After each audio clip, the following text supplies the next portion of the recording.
Hello friends, study with BH classes में आपका बहुत बहुत स्वागत है।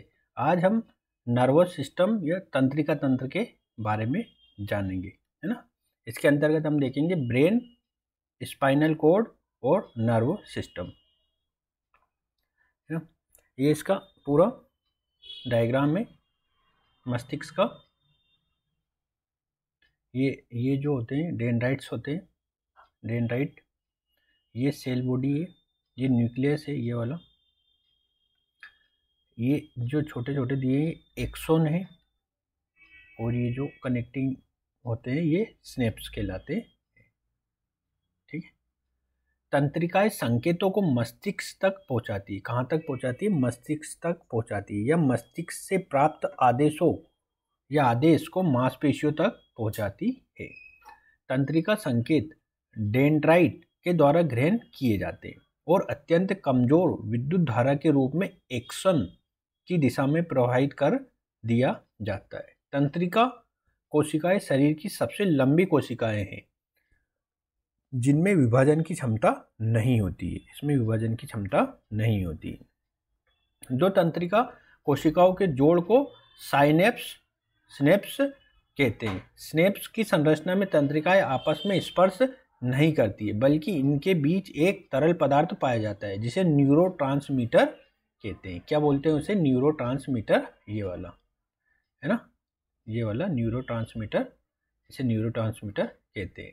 न्यूरोट्रांसमीटर कैल्शियम आयन के सहयोग से तंत्रिका संकेतों को एक से दूसरे न्यूरॉन तक पहुंचा देता है। एक न्यूरॉन से दूसरे न्यूरॉन तक पहुंचा देता है।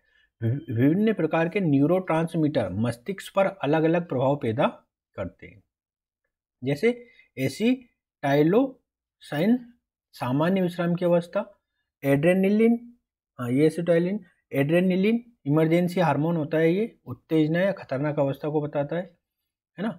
मेलाटोनिन प्लस सेराटोनिन ये नींद की अवस्था को बताता है। अब हम देखेंगे प्लांट टिश्यू, है ना, जंतु ऊतक। ये दो तरह के होते हैं, विभाजोत्तिकी और स्थायी ऊतक, है ना। विभाजन वाले का सबसे देखते हैं, दोनों में अंतर देखते चलते हैं, है ना। विभाजन वाले में इसमें विभाजन की असीमित क्षमता होती है और ये लगातार विभाजित हो सकते हैं, और स्थायी में इसमें विभाजन की क्षमता नहीं होती।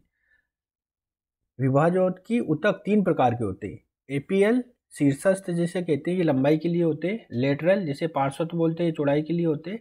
और इंटरकेलेनरी ये अंतर्वेशीय होते हैं, नई शाखाओं के लिए होते हैं, है ना। और इधर वाले ये दो प्रकार के होते हैं, जाइलम और फ्लोएम, है ना, दोनों जाइलम और फ्लोएम।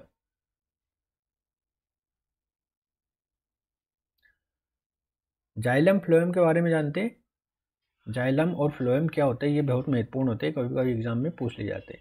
जाइलम मुख्य रूप से मृत कोशिकाओं का बना होता है, फ्लोएम सजीव कोशिकाओं का बना होता है। जाइलम जड़ से जल को पत्तों तक पहुंचाता है ये, और फ्लोएम खाद्य पदार्थों को पत्तों से अन्य भागों तक पहुंचाता है। ये एक ही दिशा में ऊपर से नीचे कार्य करता है जाइलम। फ्लोएम क्या करता है? ये सभी दिशा में कार्य करता है, फ्लो, है ना। जाइलम क्या करता है? जल के आरोहण के लिए इसमें एटीपी या ऊर्जा की आवश्यकता नहीं होती है, और फ्लोएम में क्या होता है? कार्य के लिए ऊर्जा या एटीपी का प्रयोग किया जाता है ना। ये इसका डायग्राम दिया गया है। पादपों में जल का आरोहण कैसे होता है? वाष्पोत्सर्जन के द्वारा पैदा खिंचाव बल के कारण होता है। वाष्पोत्सर्जन की क्रिया सामान्यतः दिन के समय होती है, जब प्रकाश संश्लेषण के कारण पत्तों पर पाए जाने वाले रंध्र, जिसे स्टोमेटा कहते हैं, रंध्र खुल जाते हैं। डेंड्रोक्रोनोलॉजी क्या होता है? ये लकड़ी की उम्र का अध्ययन करने के लिए होता है। वार्षिक वलय के आधार पर इसका अध्ययन किया जाता है। पादप के पार्श्वस्थ विभाजोत्तिकी के ऊतक तनों में लगातार नई कोशिकाओं का निर्माण करते हैं। सर्दी के मौसम में पादपों को जल की कम मात्रा प्राप्त होती है, जिसके कारण गहरे रंग की कोशिकाओं का निर्माण होता है।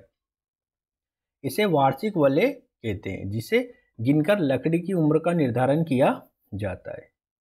लिग्निन क्या होता है? लकड़ी की गुणवत्ता में उपस्थित मृत कोशिकाओं की मात्रा और मृत कोशिकाओं में उपस्थित लिग्निन की मात्रा के द्वारा निर्धारण होता है। लिग्निन जल रोधी पदार्थ है जो लकड़ी को मजबूती प्रदान करता है। सुबेरिन क्या होता है? छाल में सुबेरिन नामक पदार्थ पाया जाता है जो जल और अग्निरोधी है। ये पादपों की सुरक्षा करता है ना, पादप की सुरक्षा करता है। क्यूरेकस सुबर, ये क्या होता है?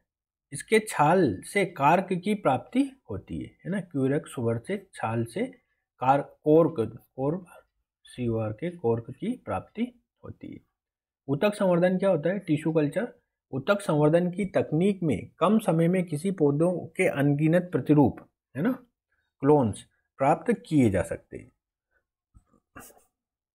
इस प्रक्रिया में विभाजोत्की ऊतक की कोशिकाओं को अलग कर उन्हें विशिष्ट पोषक तत्व और हार्मोन के प्रभाव से छोटे पादपों में बदल दिया जाता है, जिसका प्रयोग बागवानी है ना, हॉर्टिकल्चर में किया जाता है। इस तकनीक में विभाजोत्की ऊतक का प्रयोग दो कारणों से किया जाता है।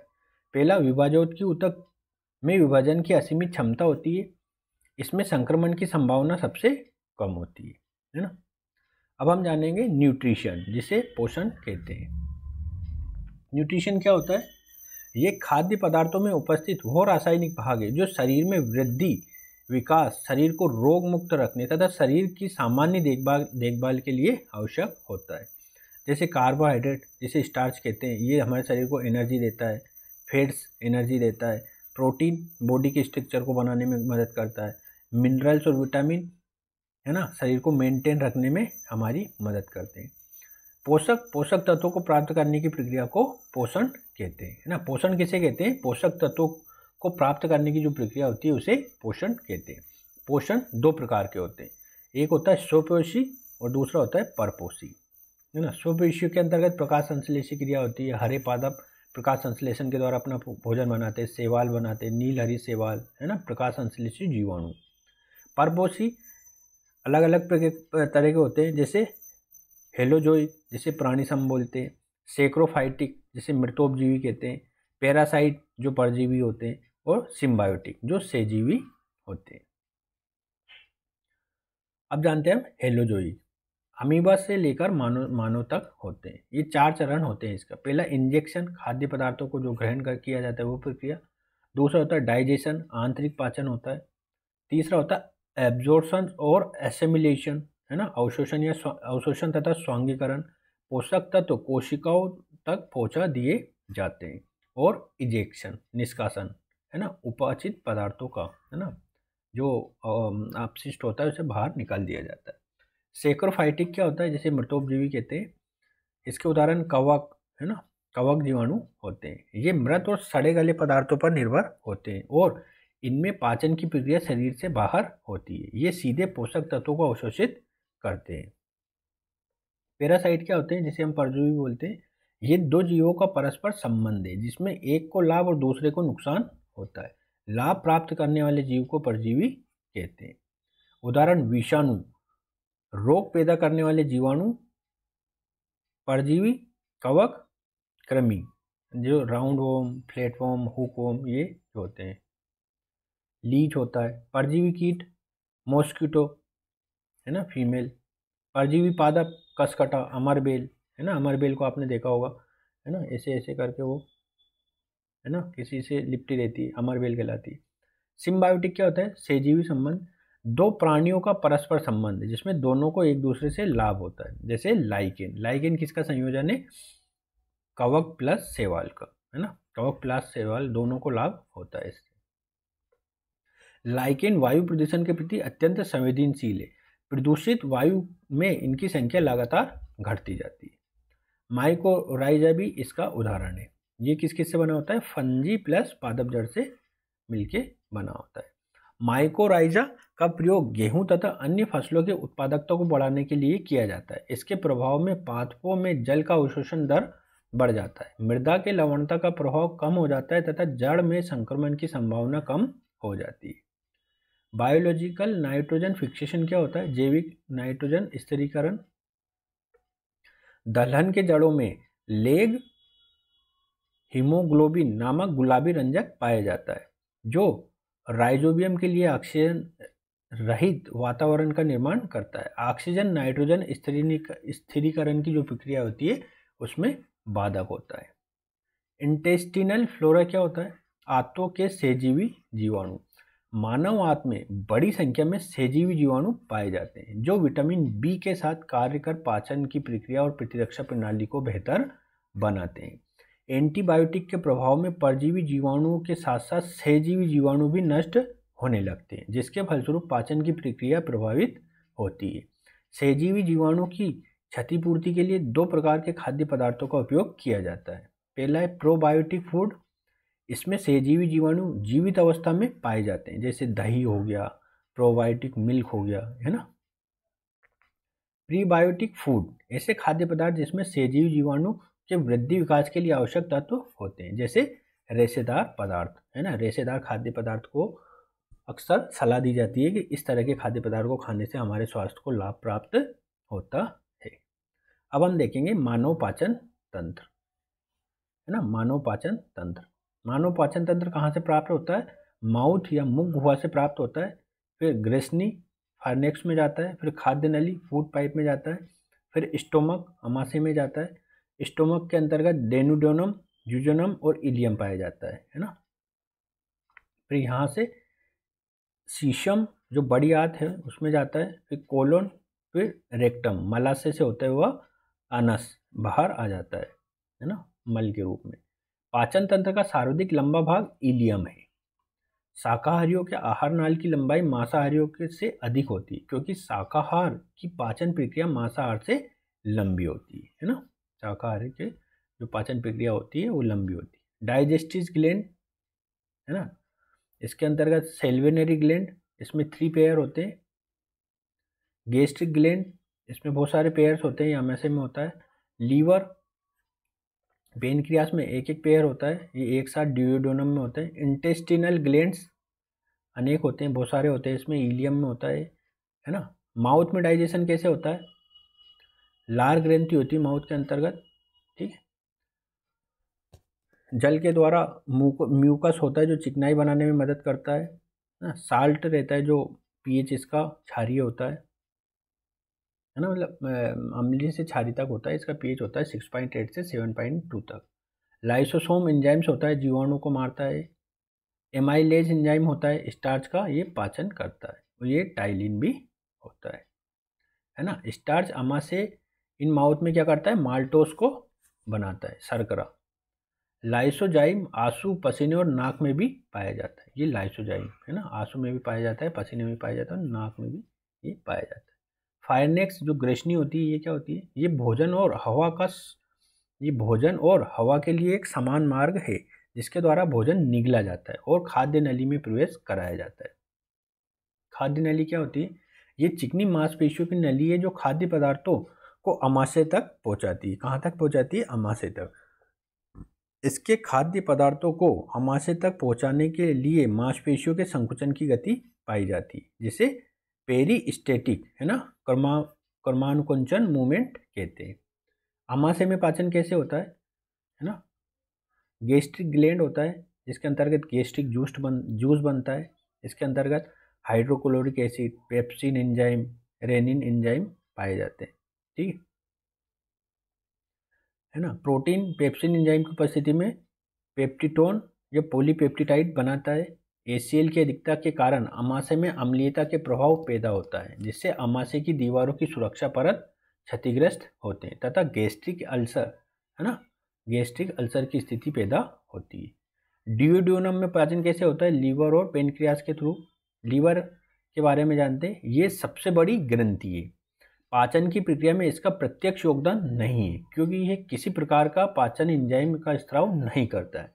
लीवर के द्वारा पित्त या पाइल, है ना, पित्त का स्त्राव होता है। पित्त एंजाइम नहीं है। पित्त के द्वारा वसा का इमल्सीकरण होता है ना। जो ये वसा की बड़ी बड़ी बूंदें हैं, इसको छोटी छोटी बूंदों में ये तोड़ देता है ना। लीवर को शरीर का प्रयोगशाला भी कहते हैं। इसका मुख्य कार्य डिटॉक्सिफिकेशन, विषाक्तता के प्रभाव से मुक्त करना है। लीवर के पुनरुत्पादन की क्षमता सर्वाधिक होती है। मतलब किसी का अगर लीवर खराब हो गया है तो वो बहुत जल्दी रिकवर हो जाता है ना। मतलब नया कोई लीवर या कोई ऐसी स्थिति होती है कि लीवर को सही करना है तो जल्दी जल्दी बढ़ता है, बहुत तेज गति से बढ़ता है। पेनक्रियास क्या होता है? अग्नाशय। इसके अंतर्गत पेनक्रियाटिक जूस होता है, ट्रिप्सिन प्रोटीन का पाचन करता है, लाइपेज वसा का पाचन करता है ना, एमाइलेज होता है। इलियम में पाचन कैसे होता है? यहाँ अधिकतम पाचन और अधिकतम अवशोषण होता है। कहाँ पे? इलियम में। मानव शरीर में पाचन की प्रक्रिया इलियम में पूर्ण होती है ना। इलियम के अंतर्गत इंटेस्टिनल ग्लैंड होती है जो intestinal juice, maltose, sucrose, lactose पाए जाते हैं ना। माल्टोस, सुक्रोज, लेक्टोज, ठीक है। और पेटिडोस और न्यूक्लियोटाइडेज है ना, जो डीएनए और आरएनए का हिस्सा है ना, एमिनो एसिड। पाचन में जटिल अणुओं को माइक्रो मॉलिक्यूल में बदलता है, पाचन की जो प्रक्रिया होती है उसमें, है ना।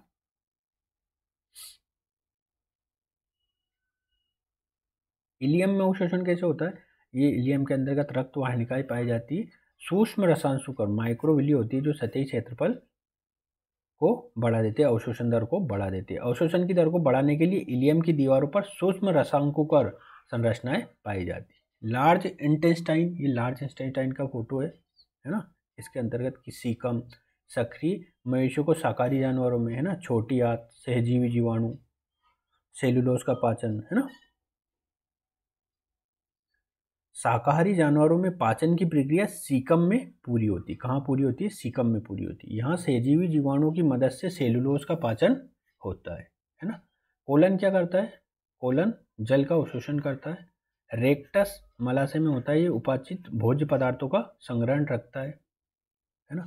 अब हम देखते हैं अवशेषी अंग, है ना। अवशेषी अंग क्या होते हैं? ऐसे अंग जो हमारे पूर्वजों में सक्रिय थे लेकिन हमारे शरीर में निष्क्रिय अवस्था में पाए जाते हैं। ये विकास क्रम के अवशेष हैं। जैसे कौन कौन से? अपेंडिक्स, निकिएटरी मेम्ब्रेन्स, है ना, ईयर मसल जो कर्णपेशी होती है वो, tail bone, canine teeth, विस्टम teeth, है ना, बॉडी हेयर, ये सब क्या है? ये सब क्या है? ये बॉडी हेयर, यहाँ तक ये क्या कहलाते हैं? अवशेषी अंग कहलाते हैं, ठीक है। अब हम देखते हैं प्रकाश संश्लेषण। प्रकाश संश्लेषण की क्रिया क्या कैसे होती है? 6CO2 + 6H2O, सूर्य के प्रकाश और क्लोरोफिल की उपस्थिति में क्या बनता है? C6H12O6, और प्रति उत्पाद में 6CO2 निकलता है ना। और इसका प्रमुख उत्पाद क्या होता है? ग्लूकोज, है ना। इस सरल कार्बनिक पदार्थ को जटिल कार्बनिक पदार्थ में बदलता है। इस प्रक्रिया में प्रकाशिकी ऊर्जा रासायनिक ऊर्जा में बदल जाती है। इस प्रक्रिया में मुक्त ऊर्जा जो प्रकाश होता है संचित ऊर्जा स्टार्च में बदल जाती है। प्रकाश संश्लेषण का अंतिम उत्पाद स्टार्च है तथा ऑक्सीजन प्रति उत्पाद के रूप में मुक्त होता है। प्रकाश संश्लेषण की प्रक्रिया पत्तों के मेसोफिल ऊतक में होती है। किसमें होती है? मेसोफिल ऊतक में होती है। प्रकाश संश्लेषण की प्रक्रिया को 2 चरणों में पूरी होती है। कौन कौन सी? लाइट रिएक्शन और डार्क रिएक्शन, है ना। लाइट रिएक्शन में क्या होता है? इसमें प्रकाश की उपस्थिति होती है। डार्क रिएक्शन में इसमें ये अभिक्रिया प्रकाश पर निर्भर नहीं है लेकिन प्रकाशिकी अभिक्रिया पर निर्भर है ना। लाइट रिएक्शन में क्या होता है? इसमें प्रकाशिकी ऊर्जा के सहयोग से जल का विघटन होता है ना। और इसमें डार्क में इस अभिक्रिया में कार्बन डाइऑक्साइड का अवकरण ग्लूकोज में होता है। लाइट में क्या होता है? यह अभिक्रिया हरित लवक के ग्रेनाथेलोकाइड में संपन्न होती है। डार्क यह अभिक्रिया हरित लवक के स्ट्रोमा में होती है ना। लाइट को क्या बोलते हैं? इसे हिल रिएक्शन भी कहते हैं और इसे केल्विन या C3 चक्र भी कहते हैं। प्रकाश संश्लेषण में जल के विघटन के कारण ऑक्सीजन मुक्त होता है। अप्रकाशिकीय अभिक्रिया में हाइड्रोजन और ऊर्जा की प्राप्ति प्रकाशिकीय अभिक्रिया से प्राप्त होती है। किससे प्राप्त होती है? प्रकाशिकीय अभिक्रिया से प्राप्त होती है। प्रकाश संश्लेषण का दर लाल प्रकाश में सार्वधिक होता है। किसमें होता है? लाल प्रकाश में सार्वधिक होता है क्योंकि पर्णहरित लाल प्रकाश का अवशोषण सार्वधिक करता है। नीले प्रकाश में ऊर्जा का मान सार्वधिक होता है। फलस्वरूप नियंत्रित वातावरण में प्रकाश संश्लेषण का दर नीले प्रकाश में सार्वधिक प्राप्त किया जा सकता है। प्रकाश संश्लेषण सामान्य प्रकाश में सभी रंग पाए जाते हैं। फलस्वरूप प्रकाश संश्लेषण का दर तीव्रतम होता है। सामान्य प्रकाश में प्रकाश संश्लेषण का दर तीव्रतम होता है। टाइप ऑफ फोटोसिंथेसिस क्या होता है? C3 साइकिल, जैसे केल्विन चक्र बोलते हैं, ये सामान्य पादपों में होता है। C4 चक्र ये शुगर केन, मेज, सोरगम में होता है।